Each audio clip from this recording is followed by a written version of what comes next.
TMNT magazine is just an online magazine publication.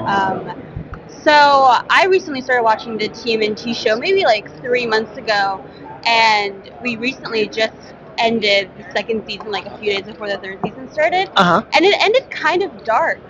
Kind of. Yeah, like it was a lot darker than what we were expecting. Can we expect more of that in the third season? Well, I think we're at that classic, to answer your question, definitely. But we're at that classic point in any story, like kind of around that break of the second act, where, the heroes kind of have reached their lowest moment and have to kind of regroup and rebuild themselves in order to have that kind of triumphant return. So, yeah, we might go dark for a while. And it's a good excuse, Brandon and I, who are both EPs on the show, it's a good excuse for us to kind of play out some of the more favorite aspects of, a horror genre, which we really enjoy. So yeah, we enjoy that from the first. We'll be there for a little bit of this season. Of this season, you saw that? Yeah, with the 80s horror genre. Yeah, the slasher genre. We've done a lot of genre hopping. That's kind of what keeps this show fresh. Because there's a couple of things that are always juggling. Like you're always dealing with the canon, and then you're dealing with whatever arc the characters are on.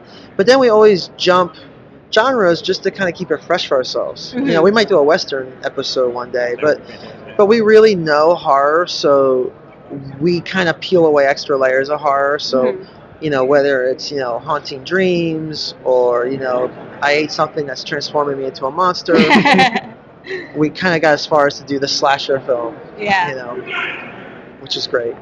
Such an homage to Yeah, it was. We love like all the different homages that we see through it, especially because like younger people that watch the show probably don't get. They don't get it, and I feel like it's in true form to Turtles because it's such an 80s thing that like stopping for a while and playing out a lot of 80s homages is kind of a fun thing. It feels appropriate. Yeah. So, was that a big part when this came about, is the original series and the original comic book?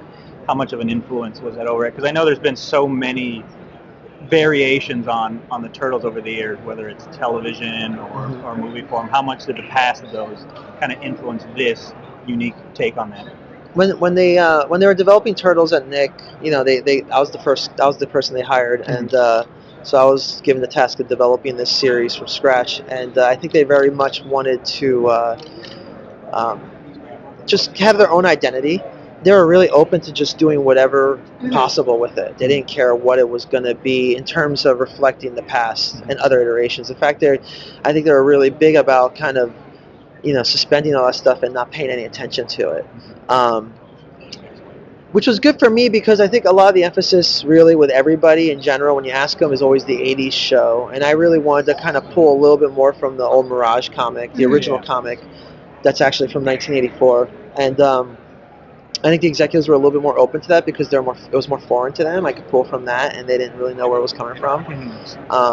And that, and I'm a huge fan of Kevin Eastman and Peter Laird.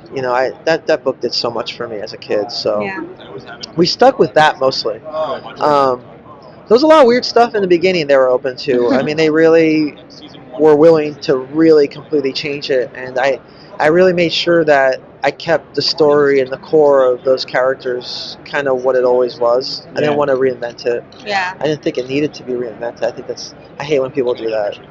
Brand new. I mean, you can put a different paint job on it, but don't change the motor, the engine, Yeah, and I know there were a couple of like origin stories that were a little different than from what we were used to, but I think it worked for the show, especially with like the Splinter and Shredder origin stories that are going on there. I can't think of the that was out of simplicity, the original Splinter Shredder story that's in the comics is very dense, and I think it works on paper when you can read it over and over. And I think Kevin and Peter really wrote that as a joke of, you are the brother of the man that killed my friend's rat, all that thing, the woman I love. That was a joke, and I think to do that in a story where you have to play it out repeatedly and it has to just like click. Like you can't really. It got a little crazy, I think. we had to simplify it. It was actually what we did was a lot closer to the '80s show.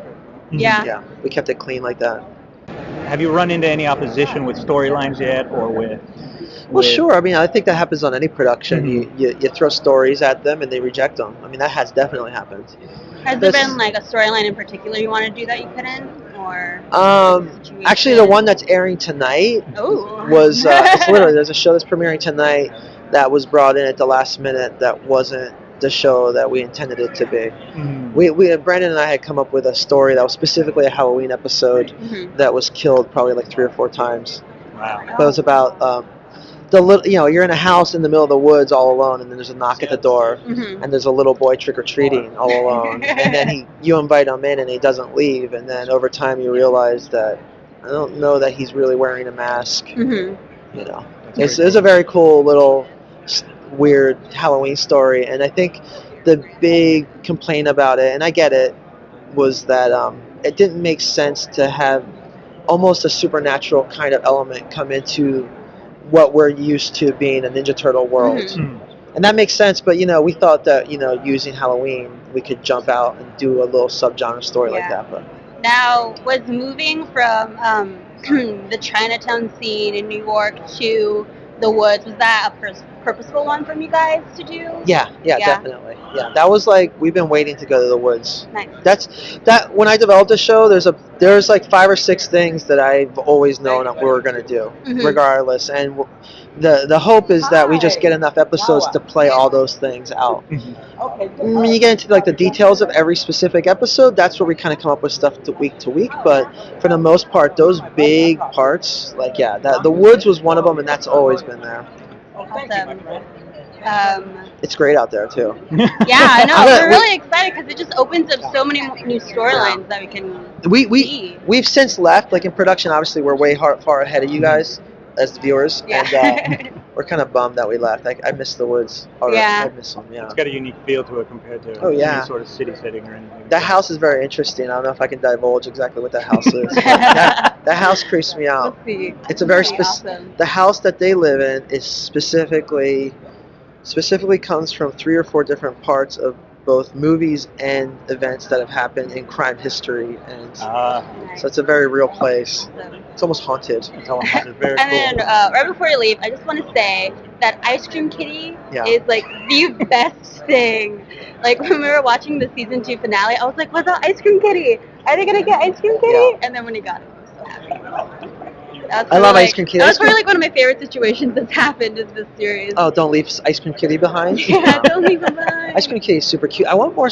I don't see any Ice Cream Kitty product. I felt like by now there would have been like Ice Cream Kitty plush stuff all over this con, and it hasn't happened yet. But that's. I've brought a couple original things into the turtle world, and that was one of them. Yeah, we felt like a need for that. I always wanted a cat in the show, and early on they didn't want me to have a cat in there. So we put a pet turtle in there. So eventually, that's how I got my cat. And I also am a huge fan of Carvel Ice Cream's Cookie Puss. So I wanted to have like something that was like Cookie Puss but alive. So it works perfect. I have a lot of Ice Cream Kitty stories, but some of them aren't appropriate for children. Ice Cream Kitty is the best. Yeah, I love Ice Cream. We need a plush Ice Cream Kitty. I'm saying it over and over. So it happens. You want it, so just the more you say it, the quicker it'll happen. Awesome. Thank you. Thank you guys. Yeah, really thanks so much, and thanks for watching the show. Yeah, of course. Thank you so much. Really Love it. enjoy Thank you very much. Thank you. All right. That's cool. You guys have a